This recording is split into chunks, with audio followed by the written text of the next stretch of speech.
This is another Turbine Guy Network special investigative report. Turbine Guy coming back at you down here on Pine Island, and right behind me here is where the accident happened, where Miss Erin was hit and run over by the truck. There's been a lot of talk about the, not just right here, but all up and down the street, how people travel too fast because of the way road comes from there, curves around, and goes up to the fish streets, and it's hard to see the traffic coming the other way. In fact, reading through the comments on the Pine Island Prospect, we could see, at least someone commented, that there have been 10 accidents here in the last 4 years, and a couple people have died as well. So this whole area right here is a real dangerous area, and high speed has a lot to do with it. But it turns out that that's not what the problem was when Miss Erin was run over. It turns out that the truck that hit Miss Erin was actually right here, stopped, as Miss Erin was on the other side of the road at the crosswalk, stopped as they're waiting for a vehicle to pass. Now the vehicle went past, and from what I understand, Miss Erin said to her father was she looked at him and he looked at her. They locked eyes. She didn't see him move, so she started crossing the road.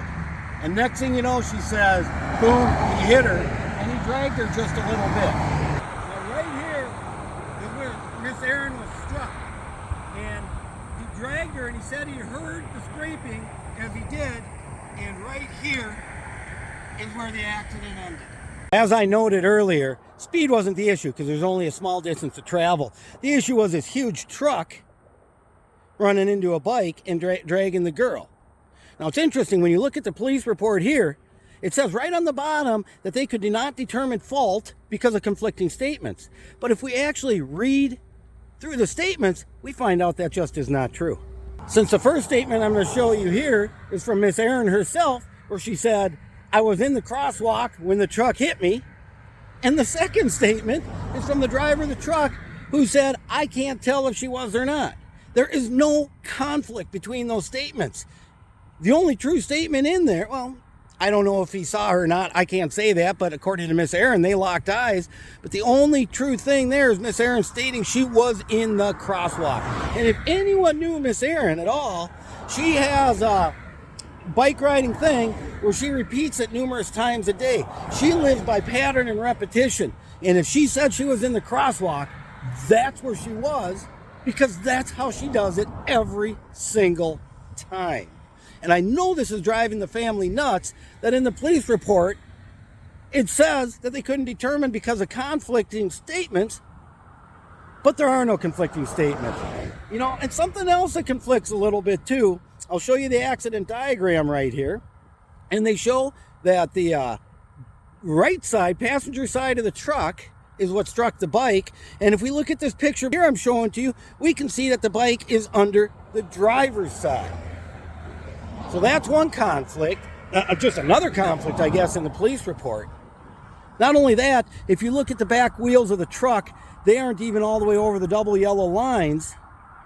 He was getting into that lane from turning here, and the only way he could have hit her would have been right in the middle of the road, right in the middle of the crosswalk.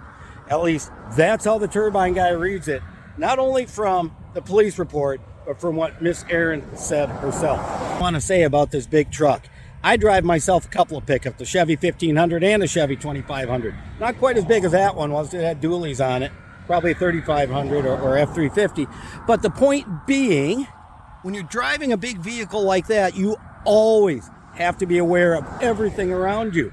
Yeah, you up high you can see far, but you can't see right around you. And unfortunately, it certainly appears that the driver of this truck may not have been paying enough attention. Turbine Guy will give the driver credit. As soon as he heard something, he stopped, which is evident because he was only just past the crosswalk after the accident. As soon as he heard some scraping, he said on the other side of the crosswalk, which would have been on the other side to take a second to knock stuff down and scrape. But a little bit questioning, I guess, what his statement to the police was. The Turbine Guy's opinion, and I'll throw it in here, is the sheriff really needs to do a little more investigation. That police report's conflicting in more ways than one. Their accident diagram doesn't necessarily match the facts of the situation, and we should really find out what happened out here so that Miss Erin doesn't have to carry the weight and burden of this all her years. Last thing I want to say is we do have a GoFundMe set up. It's gotten a little bit of money right now, but the family sure could use more. I mean, just the ambulance lift alone to the hospital was $65,000. And that doesn't include any of the medical expenses. Turns out Miss Erin's doing better. She's got a fractured skull orbital. They're going to have to do surgery. They might have to do something to relieve the pressure on her brain from the swelling, bunch of road rash and other stuff. As I've said before, not life-threatening. She's going to be okay, but you know what? Who wants to have their life changed in that manner? Come on, Lee County Sheriff. Do the right thing. Do a full investigation to see what really happened. Turbine Guy, signing off.